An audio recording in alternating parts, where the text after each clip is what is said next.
ಕಣ್ಣ ಮುಂದೆ ಇರುವುದೆಲ್ಲ ಕಾಣ್ತದೆ, ಆದರೆ ಇದು ಬೆಳಕಲ್ಲ, ದರ್ಶನ.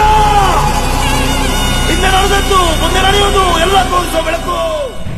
ಸಹಸ್ರ ಶೀರ್ಷ ಪುರುಷ ಸಹಸ್ರಾಕ್ಷ ಸಹಸ್ರಪಾತ್ ಸಭೂಮಿಂ ವಿಶ್ವತೋ ವೃತ್ವಾ ಜಂತಿಷ್ಠಾಂಗುಲಂ. ರೇವಣಸಿದ್ದಪ್ಪ ಬಳ್ಳಾರಿಯಿಂದ ಬರ್ತದೀವಿ. ಎರಡನೇ ಸಾರಿ ಬರ್ತಾ ಇರೋದು. ಮೊದಲು ಹೇಳಿಕೆ ಕೇಳ್ಕೊಂಡು ಹೋಗಿದ್ವಿ, ಈಗ ತೀರ್ಥ ಸ್ನಾನ ಮಾಡ್ಬೇಕಂತ ಹೇಳಿದ್ರು. ಆಮೇಲೆ ಹೋಮಕ್ಕೆ ಅಟೆಂಡ್ ಮಾಡ್ಬೇಕಂತ ಪರಿಹಾರ ಆಗ್ತದೆ, ನಮ್ಮ ಕಷ್ಟಗಳು ಪರಿಹಾರ ಆಗ್ತಾವಂತ ಬಂದಿದ್ವಿ. ಗುರುಗಳ ಅಪ್ಪಣೆ ಮೇರೆಗೆ ಅವರ ಆಶೀರ್ವಾದದಿಂದ ನಮಗೆ ಕಷ್ಟಗಳು ಪರಿಹಾರ ಆಗ್ತಾವಂತ ಬಂದಿದ್ವಿ. ಸಮಾಧಾನ ಅನಿಸ್ತತೆ, ನಮ್ಮ ಕಷ್ಟಗಳಲ್ಲಿ ಪರಿಹಾರ ಆಗ್ತಾವಂತ ಅನ್ಕೊಂಡಿದ್ವಿ. ನಂಬಿಕೆ ಬಂತು, ಹೊಂದಿದ್ವಿ.